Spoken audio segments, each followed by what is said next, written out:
주일 예배 함께 하신 한분 한 분 예수님의 축복하고요. 기도함으로 예배 나아가겠습니다. 할렐루야. 살아계신 하나님, 홀로 영광 받으시옵소서. 하나님의 그 크신 사랑과 그 은혜, 우리가 다 말로 다 할 수 없고 표현할 수 없지만 정말 그 은혜와 그 사랑을 인하여서 감사드리고 감사를 드립니다. 날 위해 이 땅에 오신 예수 그리스도, 날 위해 십자가 지신 그 사랑, 그 은혜, 또 나를 다시 살리신 부활 생각할 때 우리가 감사치 아니할 수 없고 예배하지 아니할 수 없고 또한 우리가 복음을 전하지 아니할 수 없음을 고백합니다. 하나님 아버지여, 이 시간도 주님의 피로 값주고 세운 주님의 교회 가운데, 주의 백성들의 예배 가운데 주의 영광을 오시옵소서. 주의 임재로 이곳을 덮어주세요. 주님을 찬양합니다. 감사를 드립니다. 예수님의 이름으로 기도했습니다. 아멘. 찬양하겠습니다.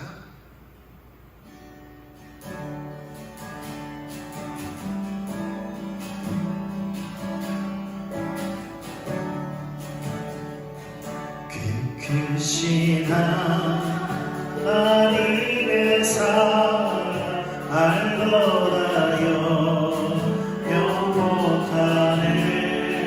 저 높고 높은 별을 너희 나도 낮은 땅 위에 죄범한 영 억류하려 기다린 곳내 삶 밤옥제물 삼으시고 죄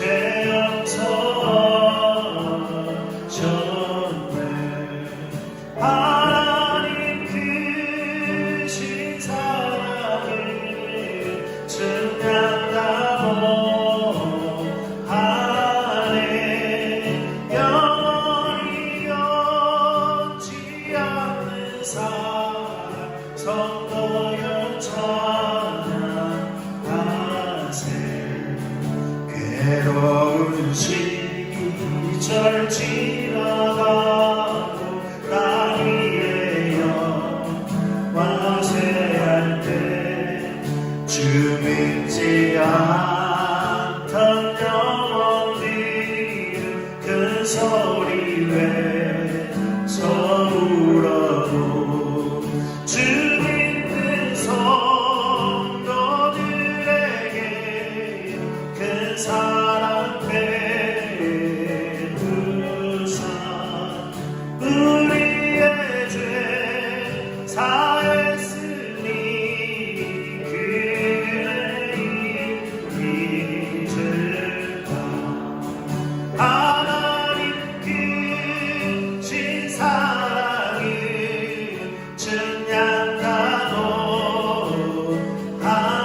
증량하노하네. 영원히 변치 않는 사랑 성도여 찬양하세. 하늘을 두루마리 삼고 바다를 물 삼아도 바람들 하나님의 사랑 다 이어갈 수 없겠네. 하나님의 크신 사랑 그 어찌다 쓸까. 저 하늘 높이 쌓아도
영광이 됐네.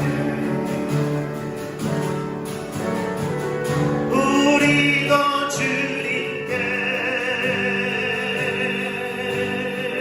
사랑을 드리며 찬양 드리오니 영광이 나소서.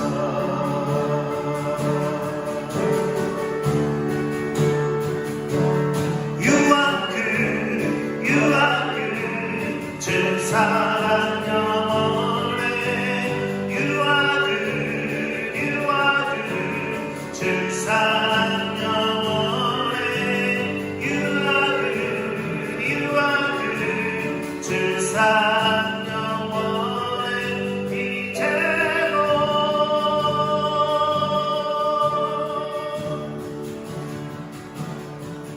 감사와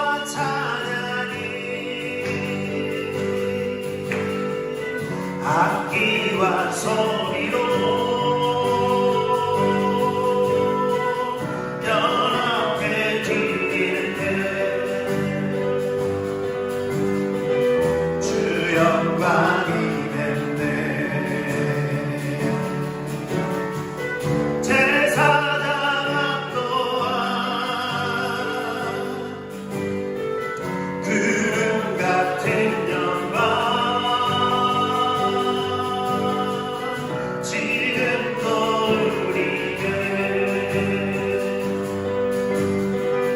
영광이 마소서.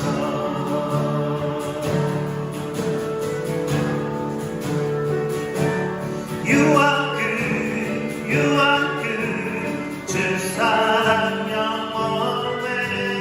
You are good, you are good. 주 사랑 영원해. You are good, you are good. 주 사랑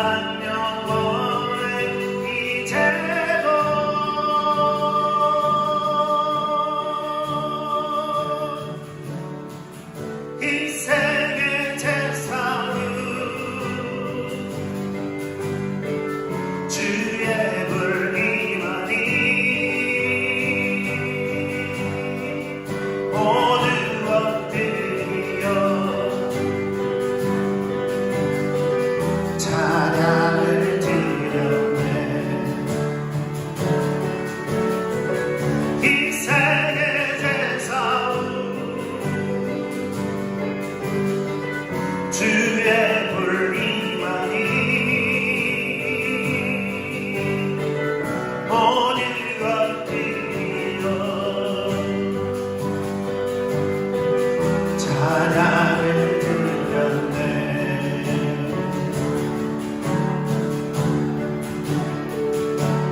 You are good, you are good. 주 사랑 영원해. You are good, you are good. 주 사랑 영원해. You are good, you are good. 주 사랑 영원해. 이제로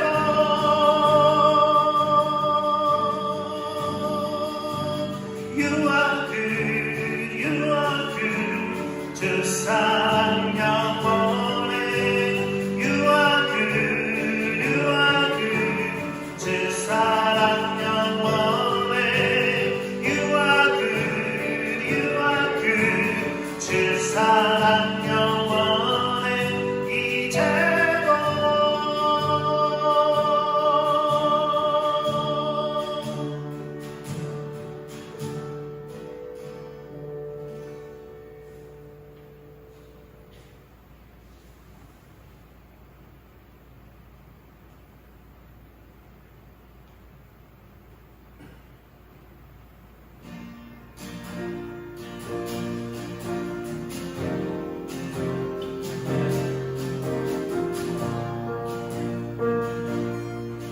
멈출 수 없는 사랑 주소서.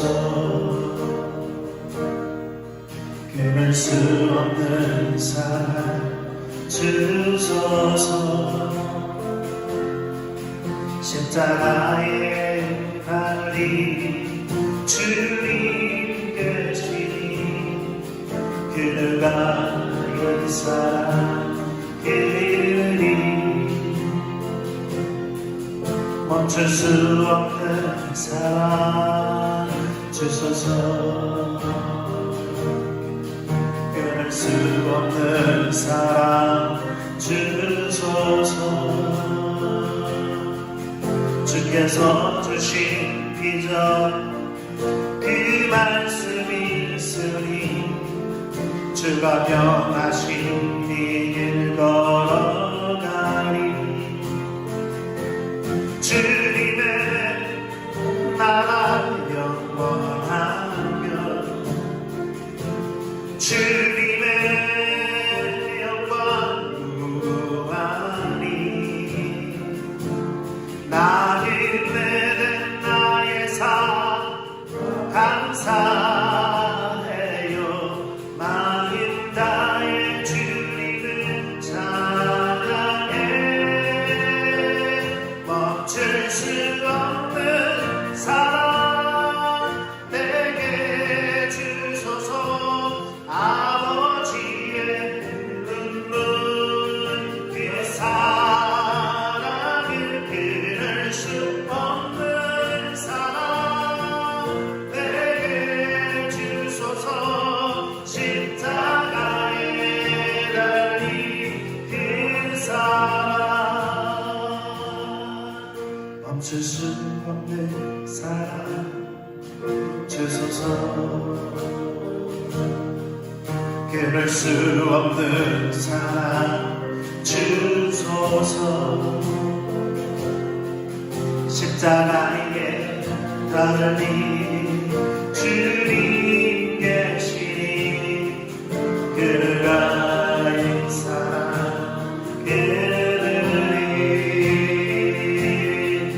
멈출 수 없는 사랑 주소서 끊을 수 없는 사랑 주소서 주께서 주신 그 말씀이 있으니 주가 명하신 걸어가리 주님의 나라 영원하며 주님의 영광 무궁하리 나는 나의 삶 감사해요 마음 다해 주님을 찬양해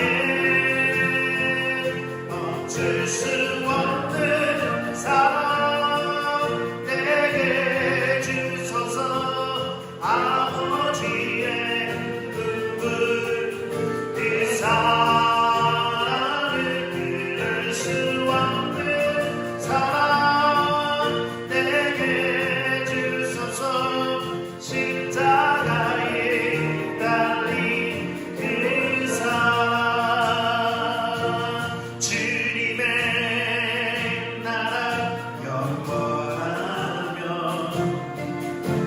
주님의 영광 무궁하리 나는 나의 삶 감사해요 마음 다해 주님을 찬양해 멈출 수 없는 사랑 내게 주소서 아버지의 눈물 그 사랑을 끊을 수 없는 사랑 내게 주소서 십자가에 달린 그 사랑 멈출 수 없는 사랑 내게 주소서 아버지의 눈물 그 사랑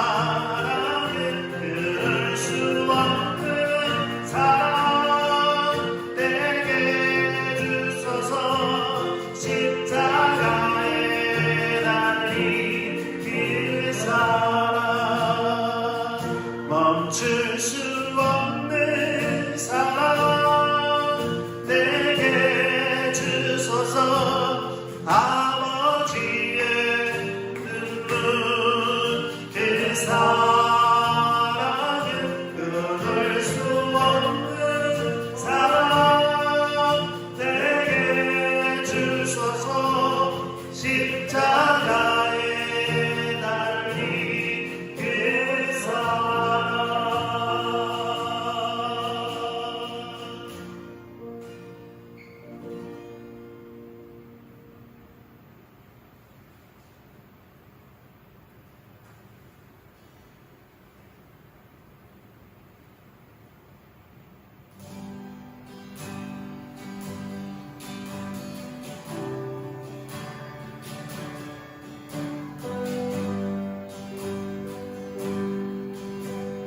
주신 은혜 너를 담아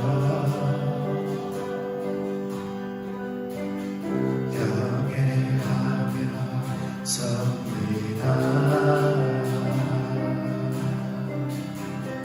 임재 안에 주의 얼굴 대면하여 보내라. 하늘과 땅 만드신 주님 날 부르셔서 실수 없는 사랑 안에 주를 보게 하시네. 나의 사랑 예수 주님 사랑해요. 주님 계신 곳에 나 있기 원해요. 그리스도 내 안에 계신 주 주만 섬기기 원합니다. 내 평생 주님만 바라보며 주만 따르기 원해요. 주님 이루소서. 내 맘 주께 진실케 하소서. 십자가 의지해 준다니.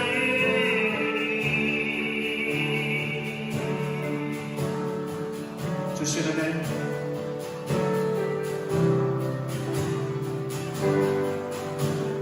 주신 은혜 놀라워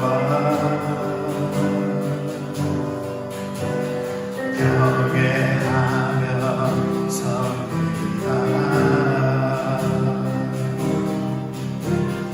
임재 안에 주의 얼굴 대면하여 봅니다.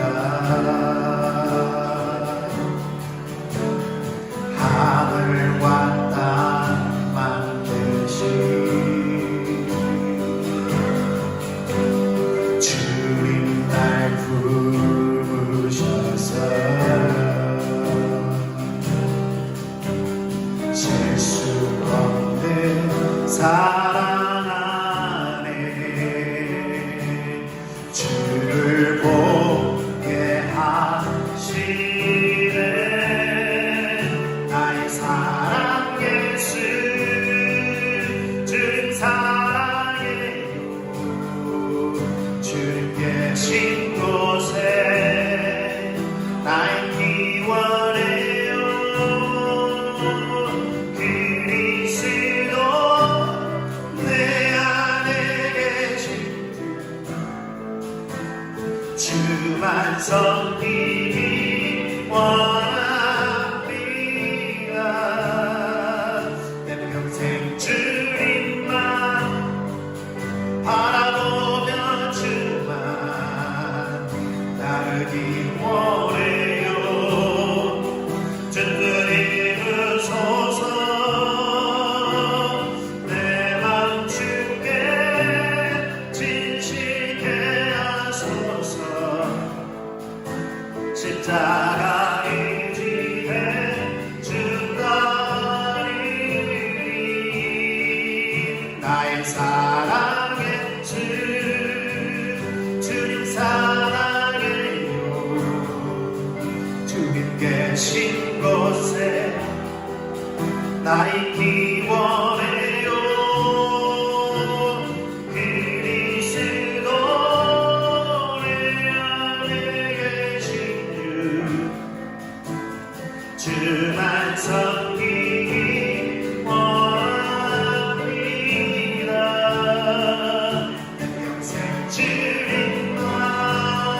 아멘.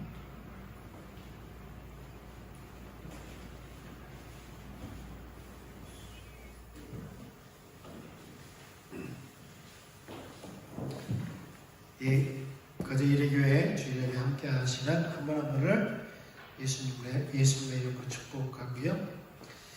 이 시간 서로 주 안에서 인사하겠습니다. 반갑습니다. 네, 반갑습니다. 사랑하고 축복합니다. 지난번에 오셨던 형제들이시죠? 네, 반갑습니다. 오늘 기도하고 헌금에서 기도하고 말씀 나누겠습니다. 주님 감사합니다. 한 주간도 주님 은혜로 우리가 살게 하시고 특별히 무더위 가운데 우리 지키시고 보호하신 그 은혜를 감사를 드립니다. 하나님, 주신 일도 여호와시오 취하신 여호와, 그 이름이 영광을 찬양을 받게 합당하십니다. 하나님, 우리의 생사화복을 주장하시는 하나님이시기에 특별히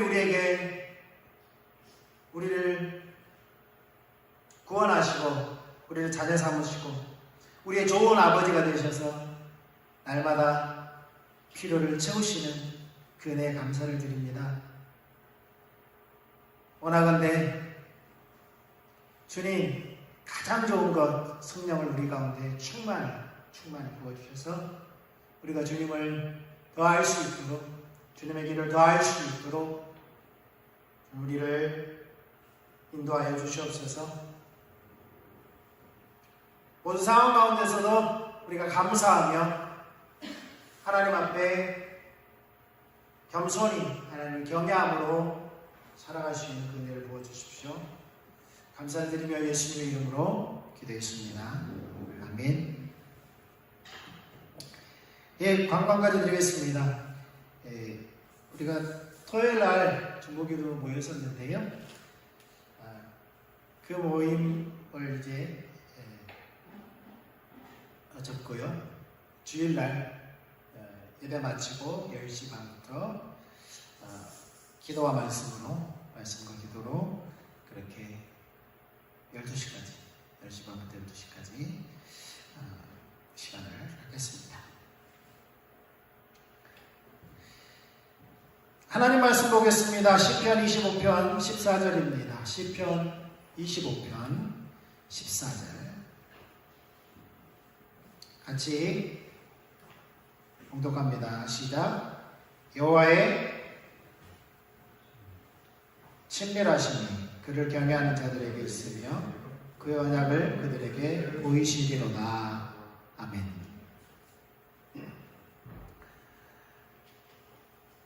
우리의 삶은 처음부터 끝까지 하나님과 사귀는 삶이고 하나님과 동행하는 삶입니다.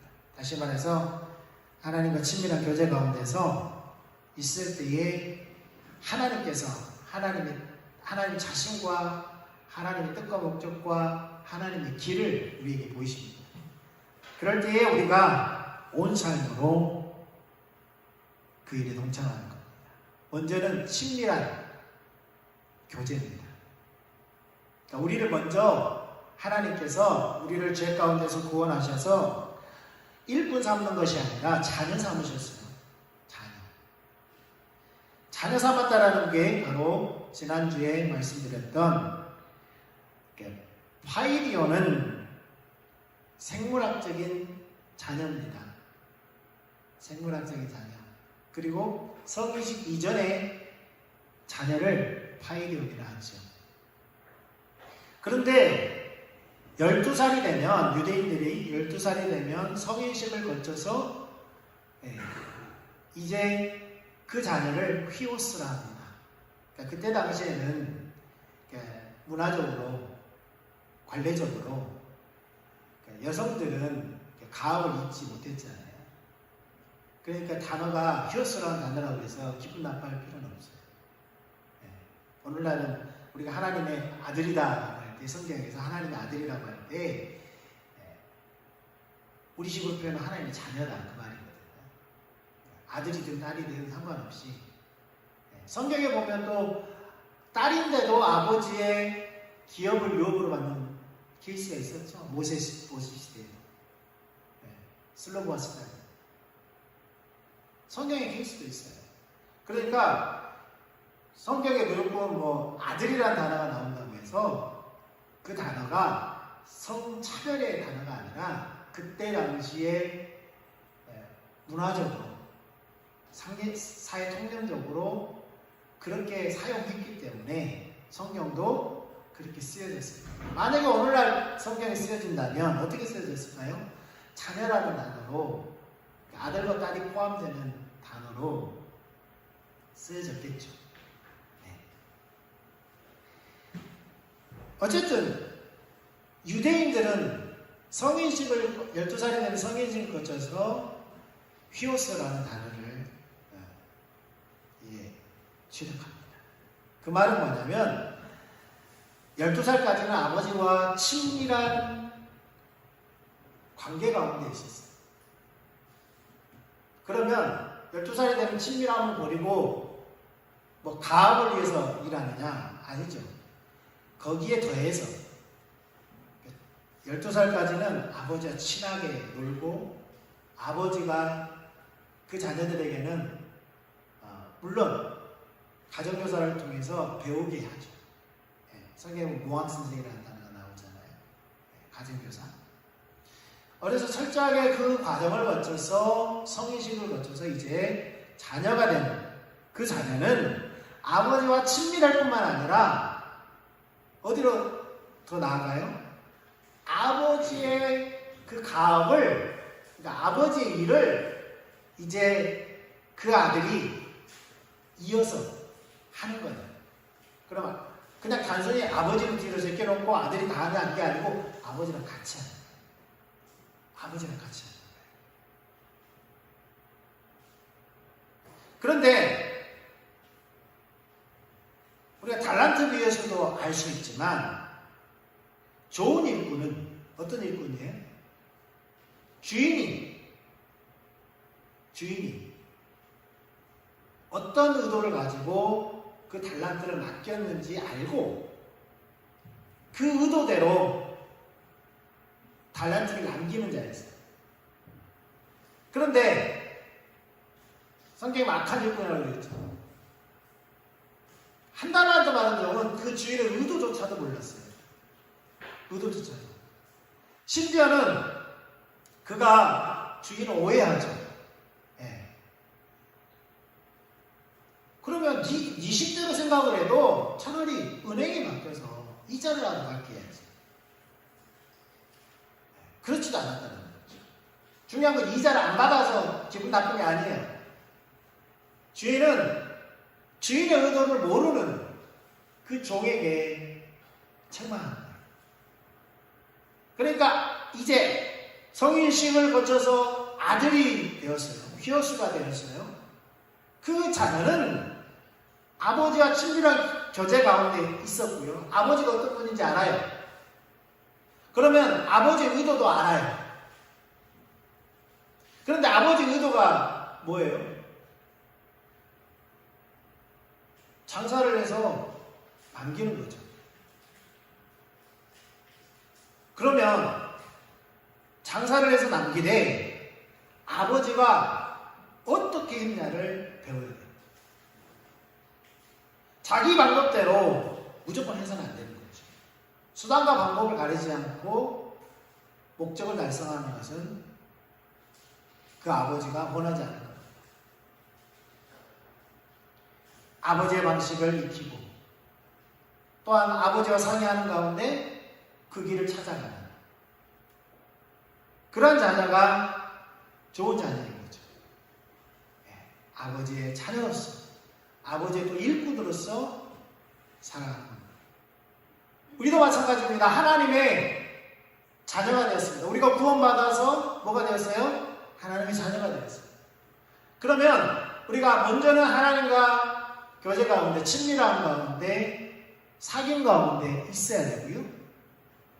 더 나아가서 우리를 하나님은 일꾼으로 먼저 부르지 않았다고 했어요. 자녀로, 가족으로 불렀다고 했어요. 가족관계로 먼저. 그 다음에 뭐예요? 아버지 의중을 알아서 아버지 뜻대로, 아버지의 방법대로 아버지 일을 해나가는 것. 이것이 우리의 신앙이라고 했어요. 이것이 우리의 신앙. 이런 삶은 하나님께서 태초부터 원하셨어요. 태초부터. 아담과 하와를 창조하실 때부터 하나님 중심적인 삶을 살도록 원하셨다고 했어요. 그래서 하나님께서 그들에게 복을 주시며, 성경의 신명기 30장에 복이 뭐라고 했어요? 복이 생명이, 그는 너의 생명이다. 신명기 30장에 보면 복과 생명을 병행적으로 썼다고 했어요. 같은 말이에요. 같은 의미인데 그 생명이, 그 복이 하나님이시라고 했어요. 하나님이 복을 주셨다는 것은 하나님이 함께 하셨다는 말이죠. 예수님도 예수님이 제자를 택하고 가장 먼저 했던 것이 예수님이 했던 일들을 맡기는 일 이전에 예수님은 함께 했어요. 3년 반 동안 함께 하셨고요. 예수님은 부활 승천하시고도 영원히 함께하기 위해서 누구를 보내셨어요? 성령님을 보내셨어요. 그러니까 예수님도 제자들, 또 우리가 예수 믿는 우리들을 우리와 함께 하시는 것이 첫째 목적이에요. 그리고 나서 두 번째 예수님의 그 사역을 맡기는 거죠. 마찬가지로 아담과 하와에게도 그들에게 복을 줬다는 것은 그들과 함께 하셨다는 그 먼저 그거예요. 1차적인 의미가 그겁니다. 그 다음에 부수적으로 뭐예요? 하나님 함께 하심으로 그들에게 평안이 함께하고, 하나님의 보호가 함께하고, 하나님의 인도가 함께하고, 오늘날 말하면 기도응답이 함께하고, 영적 전쟁에 승리하고, 이런 것들은 그 다음에 하나님의 공급하심. 소위 우리가 복받았다 그러면 물질 많이 받는 걸 복받았다고 우리가 퉁치잖아요. 예, 그런 표현으로 퉁치잖아요. 자녀 잘 되는 거 가지고 복받았다고 퉁치잖아요. 그렇게 표현하잖아요. 근데 성경은 그것은 복이신 하나님 함께 할 때에 주어지는 부수적인 것들이에요. 복의 본질은 하나님 그분이 함께 하는 거죠.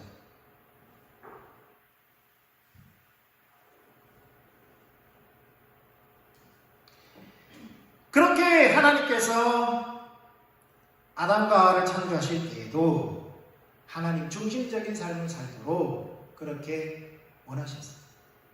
하나님 그분을 알고, 하나님 그분의 뜻과 목적을 알고, 하나님의 길을 알아서 하나님 중심적인 그 삶을 살도록. 예수님도 그 삶을 살았다고 했죠.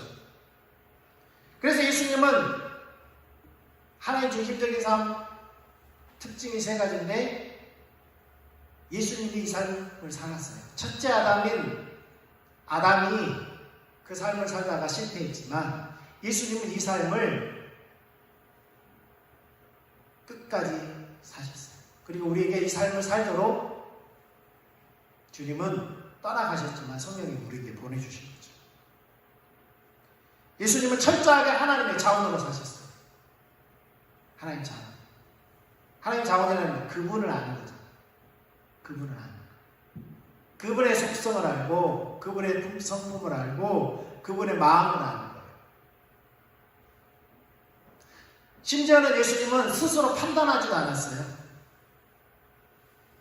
예수님은 지정이가 없습니까? 판단할 줄 모릅니까? 아니요. 판단할 줄 압니다. 그런데 판단하지 않으셨어요. 그래서 요한복음 5장 30절에 내가 아무것도 스스로 할 수 없노라. 예수님은 뭐든지 스스로 할 수 있는 분이에요. 그런데 예수님은 나는 아무것도 스스로 할 수 없다. 이 말은 뭐예요? 하나님 그분, 아버지의 자원으로만 하시겠다는 그 말이죠. 내가 듣는 대로 심판하는 거예요. 예수님은 자의적으로 판단할 수 있고요. 예수님이 심판할 수 있어요. 그런데 듣는 대로 심판한다고 했어요. 아버지께서 말씀하신 대로.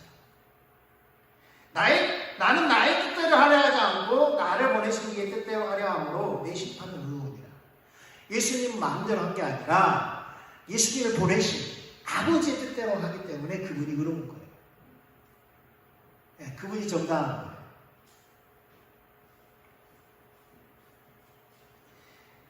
이것은 이사야가 예언했다고 말씀드렸습니다. 이사야 11장 1절 이하에 2세의 줄기에서 한 싹이 날 것이다. 2세의 자녀로 태어날 예수님을 말합니다. 그런데 3절에 보면 그가 여호와를 경외함으로 즐거움을 삼을 것이며 그의 눈에 보이는 대로 심판하지 아니하며 그의 귀에 들리는 대로 판단하지 아니하며. 아까 요한복음 5장 30절 말씀. 이사야가 예언한 그 바로 그분이 자신이라는 거예요. 자신이 이렇게 한다는 거죠. 그래서 예수님은 철저하게 하나님의 자원으로 사셨어요. 하나님 주인적인 삶, 첫 번째가 뭐라고요? 하나님의 자원으로 사는 삶이에요. 두 번째는 하나님의 목적을 위해서 사셨어요. 하나님의 목적. 하나님 뜻과 목적을 위해. 지난번에도 말씀드렸습니다. 마태복음 26장 42절. 다시 두 번째 나아가 기도하여 이르시되 내 아버지야 만일 내가 마시지 않고는 이 잔이 내게서 지나갈 수 없거든 아버지의 뜻대로 되기를 원하나이다 하시고. 다시 한번 말씀드리지만 예수님은 그분은 완전한 하나님이시고 완전한 사람입니다. 여기서 완전한 사람이라는 것은 죄가 없으신, 물론 그분은 지정의를 가지시고 감정도 있으시고 의지도 있으세요. 밥 안 먹으면 배고프고요. 슬픔을 아시고요. 기쁨을 아세요. 그런데 우리가 오해해서는 안 되는 게 뭐냐면 예수님이 타락한 인간의 중심에서 나오는 기쁨과 슬픔과 아픔과 이런 감정이 아니에요. 그러니까 우리는 오염돼서 우리의 기쁨도 잘못된 기쁨일 수 있어요. 우리의 슬픔도 잘못된 슬픔일 수 있어요. 우리의 감정이 잘못될 수 있어요. 근데 예수님은 죄가 없으시기 때문에 예수님의 기쁨은 타락하기 이전 인간의 온전한 기쁨이었고요. 온전한 슬픔이었고요. 그러니까 오염되지 않을 거예요. 예를 들어서 우리는 그렇잖아요. 기뻐할 수 있다. 기쁨. 그러면 무조건 좋은 의미로 기쁨이 아닐 수 있어요. 내가 주관적으로 기뻐할 수 있거든요. 다른 사람은 그것이 슬픔인데. 다른 사람은 그게 아픔인데 나는 기쁠 수 있어요. 나는 슬픔인데 다른 사람은 아무 감각이 없을 수 있어요. 그런 의미에서 예수님은 완전한 인간이라는 것을 우리는 오해해서는 안 된다는 거예요. 그럼 왜 이 말을 하느냐? 예수님이 십자가를 앞두고 겟세마네 동산을 기도할 때 이 말씀을 하신 거잖아요. 기도할 때. 그러면 뭐 심리학을 갖다 들이밀면서 예수님도 완전한 인간이기 때문에 십자가를 지는 것이 두려웠다. 그것이 마냥 기쁜 일은 아니지만 예수님은 십자가를 지고 오셨어요. 아버지여, 할 수만 있으면 십자가가 지나가게 해주세요. 그런 의미의 기도가 아니었다고요. 정확하게 마태복음 26장 42절은 이 조건문은 사실을 전제로 한 조건문이라고요. 이루어질 수 없는 것을 전제로 한 조건문이 아니고요. 그것을 사실은 사실대로 받아들이는 조건문이라고요. 이게 헬라어의 문법이에요.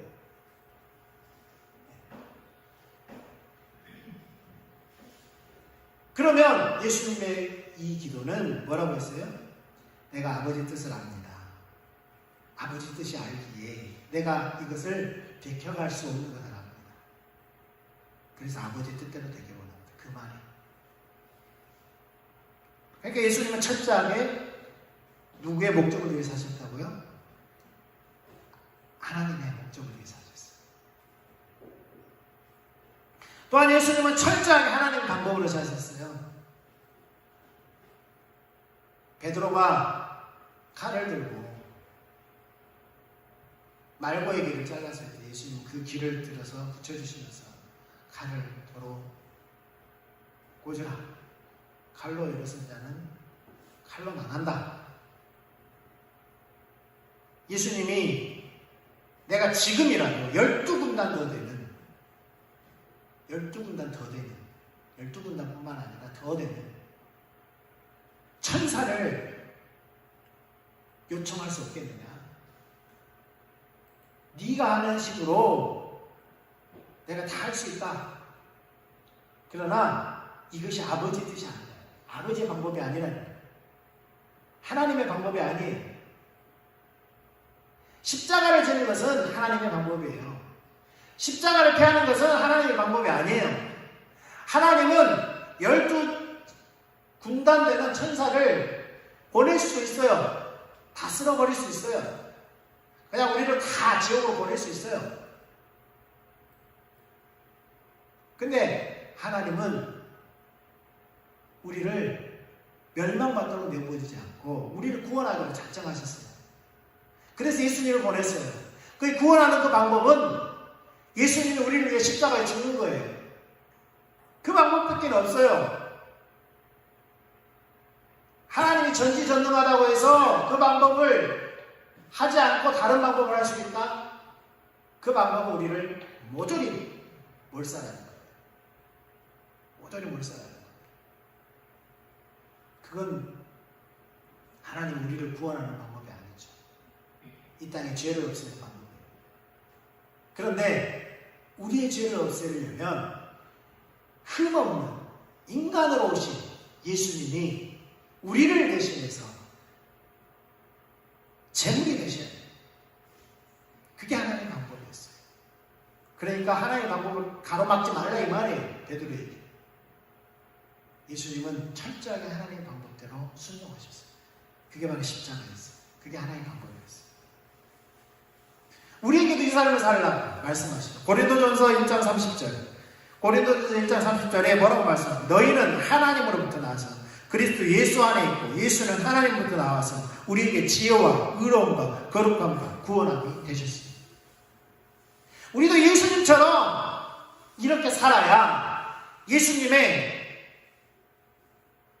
지혜와 의로움과 거룩함과 우리를 구원하신 그 구원함이 우리의 것이 되는 거예요. 우리의 것이 되는 거예요. 이거 없이는 안 되는 거죠. 그러면 이 하나님 중심적인 삶을 살려면 반드시 우리가 버려야 되는 것이 있습니다. 반드시 버려야 됩니다. 하나님의 목적, 하나님 그 자원, 하나님의 목적, 하나님의 방법대로 살려면 반드시 버려야 되는 게 뭐예요? 나의 자원, 나의 목적, 나의 방법을 버려야 합니다. 그걸 우리는 통틀어서 자기 중심적인 삶이라고 말합니다. 자기 중심적인 삶. 여러분 창세기 3장 5절 읽겠습니다. 창세기 3장 5절 시작. 너희가 그것을 먹는 날에는 너희 눈이 맑아져 하나님과 같이 되어 선악을 알 줄 하나님이 아십니다. 여기서 주목해야 될 단어가 뭐냐면 하나님 같이 되어. 네. 하나님 같이 된다는 거예요. 선악과를 먹으면. 이 말은 뭐예요? 하나님과 똑같아진다는 거예요? 아니요. 우리는 하나님과 똑같이 될 수 없어요. 우리는 피조물이거든요. 우리가 보통 이제 하나님과 같이 된다라고 할 때 초대교회에도 이런 사람들이 있었어요. 이런 사람. 이것을 신학적인 용어로 범신이라고 해요. 범신론자들이 많이 있었어요. 우리가 하나님 우리를 자녀 삼아서 우리가 하나님의 가족이 되는 거잖아요. 그런데 관계에 있어서 우리가 하나님의 자녀가 되지만 본질적으로 우리가 하나님과 같아지는 건 아니에요. 본질적으로 우리가 하나님이 되는 건 아니라는 겁니다. 그럼 사단은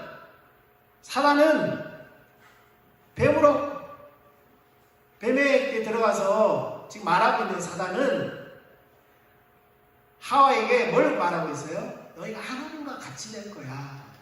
이 말은 뭐냐면 나중에 선악과를 먹은 다음에 그들의 변화된 상태를 보면 알 수 있어요.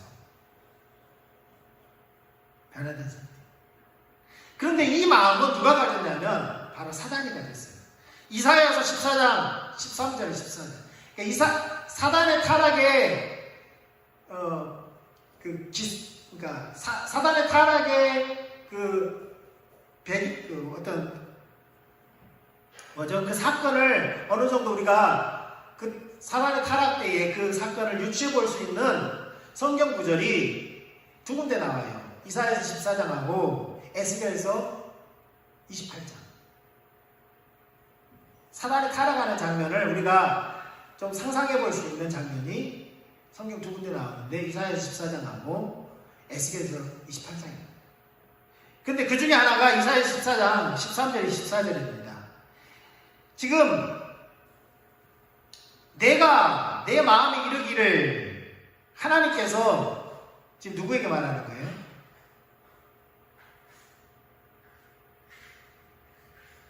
반역을 하다가 탄로나서 하나님의 심판을 받고 하나님 앞에 서 있는 사단이 하는 말이에요. 네가 네 마음에 이르기를, 사단이 이렇게 생각했어요. 내가 하늘에 올라 하나님 묵별 위에 네 자리를 높이리라. 루시퍼가 어떤 마음을 가졌다고요? 내가 하늘에 올라 하나님의 묵별 위에 네 자리를 높이리라. 그리고 내가 북극 지폐의 산 위에 앉으리라. 14절 가장 높은 구름에 올라가 지극히 높은 이와 같아지리라 하는 거죠. 여기서 무슨 마음을 가졌다고요? 지극히 높은 이와 같아질 것이다 라는 마음을 가졌어요. 같아질 수 있어요, 없어요? 같아질 수 없어요. 지금 에스겔서 28장에 보면 이 존재가 그룹들 중에 하나였는데 하나님 만든 영의 세계에, 영적 세계에 영적 존재들의 이렇게 그룹이 있어요. 그룹. 예. 우리가 통쳐서 천사들이라고 말을 하죠. 근데 성경에는 철저히 구분하고 있어요. 세 부류로. 케루빈, 스라핀, 그 다음에 천사들. 이 세 부류로 분류하고 있어요. 그래서 우리가 이제 옛날부터 성화나 이런 거 보면 천사들이 막 날개를 달고 있잖아요. 근데 성경에 보면 천사들은 날개를 안 달고 있어요. 그럼 날개를 달고 있는 존재들이 누구냐? 케루빈, 스라핌들은 날개를 가지고 있어요. 이사야서 6장에 보면 스라핌들이 나오죠. 예? 스라핌들 나오죠. 스라핌들이 날개를 6개 가지고 있잖아요. 근데 케루빔들은 날개를 4개 가지고 있어요. 에스겔서에 나오고요. 요한계시록에도 나오고.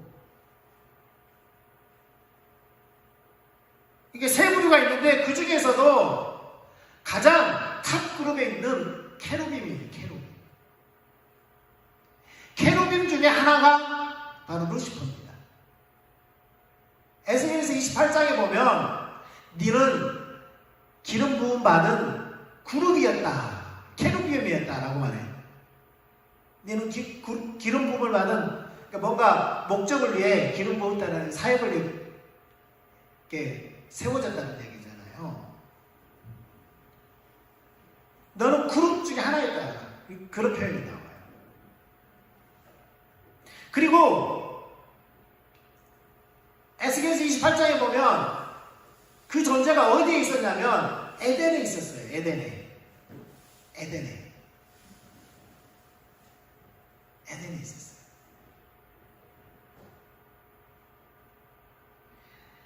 어쨌든 이 존재가 어떤 마음을 품었다고요? 하나님과 같아지리라는 마음을 품었어요. 그런데 실패했어요. 그런데 지금 하와에게 와가지고 이것을 따먹으면 네가 하나님과 같이 될 거야 라고 말을 하죠. 그런데 보세요. 그럼 하나님과 같이 된다라는 말이 뭐냐? 타락한 이후에 그들이 하나님과 같아졌습니까? 안 같아졌습니까? 본질적으로 절대 같아질 수 없다고 했어요. 무슨 일이 있어도 본질적으로 같아질 수 없어요. 네. 우리가 구원을 받아도 영원히 하나님 제한호가 새 땅 가운데 있어도 하나님은 하나님이시고 우리는 피조물이에요. 그 본질적인 것은 같아질 수 없지만 그럼 여기 이 말은 뭐냐? 하나님과 같이 생각하고 하나님과 같이 판단하고 하나님과 같이 의지적으로 행동한다. 그 말은 뭐예요? 하나님 흉내낸다는 거예요. 하나님 흉내낸다는 거예요. 다시 말해서 하나님의 세계에서 벗어나서 어떤 세계를 갖게 된다는 거예요? 자기의 세계를 갖게 된다는 거예요. 하나님 중심적인 삶에서 떠나서 어떤 삶을 살게 된다는 거예요? 자기 중심적인 삶을 살게 된다는 거예요. 그러니까 타락의 본질은 뭐예요? 선악과를 따먹음으로써 하나님 중심적인 삶에서 어떤 삶으로 바뀌었어요? 자기 중심적인 삶으로 바뀌어요. 그 샘플로 제가 몇 번 이야기 드렸죠? 선악과를 먹은 다음에 그들이 행동했던 게 뭐예요? 하나님이 두려워서 숨습니다. 한 번도 그런 적이 없었어요. 자기들의 모습이 하나님 모습이 어떨 거라고 생각했어요? 추하고 더러울 거라고 생각했어요. 하나님은 한 번도 두려운 존재로 무서운 존재로 그들이 생각하지 않았는데 이제 자기들의 세계에서 자기중심적인 그 관점으로 하나님을 보니까 하나님은 두려운 존재고 자기들은 이제 하나님 보시기에 악한 존재라고 스스로 판단했어요. 네. 그들이 죄를 안 지었다는 말이 아니에요. 근데 보세요. 여러분, 내 자식이 바깥에 나가서 혹시 오물을 뒤집어 썼다고 해서 관계가 끝나는 겁니까? 가서 나쁜 짓을 했다고 해서 관계가 끝나는 겁니까? 첫째는 그게 잘못된 스스로의 메시지였어요. 그런데 그 다음 보세요. 뭐라고 말하냐면 우리가 벗었으므로 부끄러워서 숨었습니다. 그러니까 하나님께서 네가 벗었음을 누가 알려줬느냐? 네가 벗었음을 네가 이미 알고 있었는데. 그 전에 보세요. 그들이 벗었을만 부끄러워하지 않아요. 벗었음을 몰랐어가 아니에요. 알았어요. 근데 벗은 것에 관점이 바뀐 거예요. 하나님의 관점으로 봤을 때는 하나님께서 세상을 창조하시고 뭐 했어요? 보시기에 좋았더라. 사람을 만드시고 하나님께서 뭐라고 했어요? 보시기에 심히 좋았더라. 하나님의 관점으로 봤을 때는 벗은 상태가 아무 문제가 되지 않았어요. 오히려 아름답고 보기 좋았어요. 그래서 하와가 아담에게 왔을 때 어떤 상태로 왔어요? 옷을 입은 채로 왔어요? 벗은 채로 왔어요? 벗은 채로 왔어요. 그런데 아담이 하나님의 관점으로 하와를 봤을 때에는 내 뼈 중에 뼈요, 내 살 중에 살이라고 했어요. 왜요? 하나님의 관점을 바라보고 하나님의 자원으로 그 여자를 봤기 때문에 그런데 선악과를 먹은 이후에는 자신의 관점으로 왔을 때 어떻게 바뀌었어요? 하나님이 주신 저 여자가 내게 주었으므로 먹었습니다. 서로를 부끄러웠을 뿐만 아니라 그 하와를 보면서 하나님이 주신 저 여자가 내게 줬으면 먹었다고 했어요. 탓을 하는 거죠. 관점이 바뀐 겁니다. 뼈중에 뼈요 살중에 살이었던 그 여인이 이제는 몹쓸 아주 천하의 몹쓸 여자가 되어버립니다. 자신을 타락시킨 원흉이 되어버린 거예요.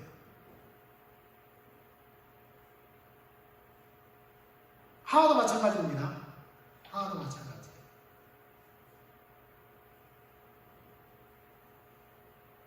뱀이 왔을 때 왜 하와가 거부감이 없었을까요?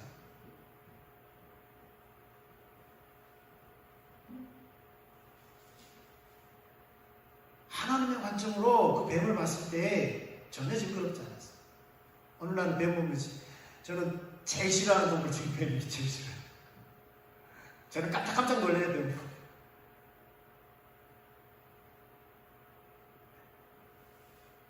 그냥 못 지나가요. 깜짝 놀라지만 반드시 내가 할 수 있으면 제거하고 지나갑니다.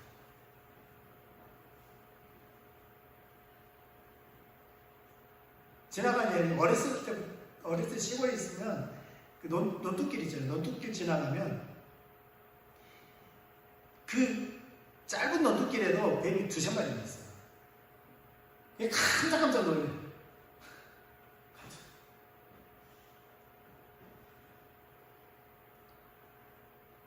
왜 그럴까요? 우리가 타락해서 그래요.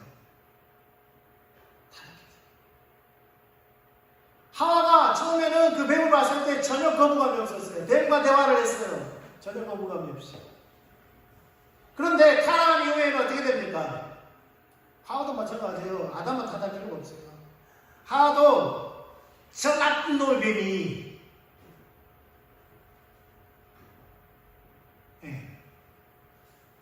이렇게 바뀌는 겁니다. 이게 왜 그래요? 자신의 자원이 생겨난 거예요.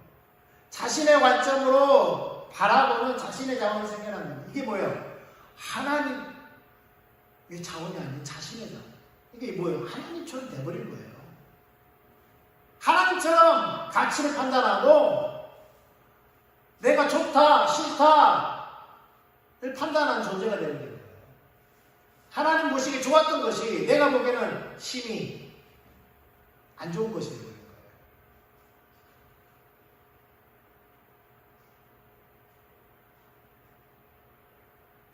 이러한 자기 중심적인 것이 타락의 본질이에요. 그런데요, 우리가 알아야 될 것은 뭐냐면 당연히 예수 안 믿는 사람은 이 삶을 살 수밖에 없어요.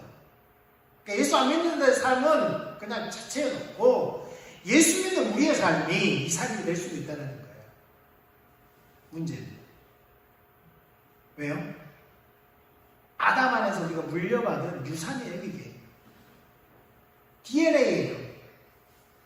그러면 DNA, 잘못된 것은 습관은 어떻게 돼? 고쳐야 돼. 버려야 돼. 그러지 않으면 고쳐지지 않아요. 예레미야 2장 13절에 내 백성이 두 가지 악을 행하였나니 곧 그들이 생수에 근원되는 나를 버린 것과 누구를 버렸다고요? 생수에 근원되는, 생명에 근원되는, 복에 근원되는 하나님을 버렸어요. 하나님과 함께하는 그 삶을 버렸어요. 그러다 보니까 어떤 삶을 택했냐면 스스로 웅덩이를 팠어요. 뭘 얻기 위해서? 생수에 근원되는 하나님을 버렸으니까, 생수가 나오는 샘을 버렸으니까 뭔 샘을 파야 돼요? 또 다른 샘을 파야 돼요. 또 다른 샘을 파야 돼요. 근데 그 샘은 뭐라고요? 터진 샘이라고. 그 웅덩이는 터진 웅덩이라고. 왜요? 그 물은 마셔도 발정이 나는 거예요. 사마리아 여인이 예수에게 그러잖아요. 야, 네가 주는 물은 마셔도 목이 마르지만 내가 너에게 주는 물은 절대 목마름이 없는 영원한 물이야. 그리고 네 배에서 생수가 넘쳐나. 네. 생수에 근원되는 하나님이 우리와 함께하기 때문에 예수님이 생수가 되셔서 우리 배에서 우리 속에서 생수가 있으니까 우리 더 이상 목마를 필요 없는 거예요.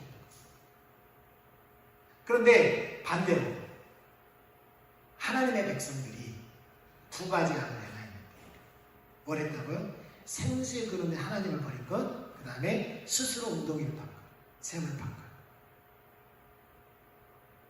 여러분, 우리 중심적인 자기 중심적인 삶을 버려야 합니다. 자기 자원으로 삽니다. 자기 목적을 위해 삽니다. 자기의 방법으로 삽니다. 이것을 다 이야기하자면 시간이 많이 걸려요. 그렇지만 중요한 것은 왜 그러면 우리는 하나님 중심적인 삶을 살아야 되느냐? 하나님과 함께 해야, 그 삶을 살아야 뭐가 함께 하는 거라고요? 생명이 함께 하는 거고, 복이 함께 하는 거고, 다시 말해서 사마리아 여인에게 말씀하셨던 예수님의 그 표현을 들자면 생수가 우리 배에서 넘쳐나는, 다시 말해서 하나님의 복이 우리와 함께하는, 하나님의 복이신 하나님께서 함께함으로 샬롬이 함께하고, 그리고 승리가 함께하고, 인도가 함께하고, 하나님의 공급이 함께하고, 이런 것들이 함께하는 그 비결은 우리가 자기 중심적인 삶을 버리고 하나님 중심적인 삶을 살 때에만 가능하다는 사실입니다. 우리 기도하고 예배를 마치겠습니다. 하나님은 사람을 창조할 때부터 이 삶을 살기를 원하셨어요. 하나님 중심적인 삶, 하나님 자원으로 살고, 하나님의 목적을 위해 살고, 하나님의 방법으로 사는 거예요. 예수님은 이 삶을 철저하게 사셨어요. 그럼 왜 그렇게 사셨다고요? 그거는 우리의 샘플이에요. 우리도 그 삶을 살도록 원하셨던 거죠. 하나님 태초에 이 삶을 살기 원하셨던 거죠. 구원받은 우리가 이 삶으로 돌이킬 수 있기를 원합니다. 그렇게 우리가 결단하고요, 하나님 앞에 이 시간 잠시 머물겠습니다. 우리가 고백하고 주님 이 삶을 살겠습니다. 그러나 이 삶은 우리 힘으로 안 됩니다. 하나님 은혜로 함께 해주세요. 특별히 지혜와 계시의 성령을 우리 가운데 부어주셨어요. 하나님 중심적인 삶을 살 수 있도록 우리를 도우시고 우리를 인도해 주십시오. 계속 반주해 주시고요. 이제는 우리 주 예수 그리스도의 한량없이 은혜와 하나님 아버지 크신 사랑과 성령님의 내조하시고 하나님 중심적인 삶을 살도록 인도하시는 그 은혜가 우리 속에 한 분 한 분 가운데 주님의 이름을 일컬어지는 모든 교회들 가운데, 주의 백성들 가운데, 이 나라의 열방 가운데 함께 계시기를 예수님의 이름으로 축원합니다.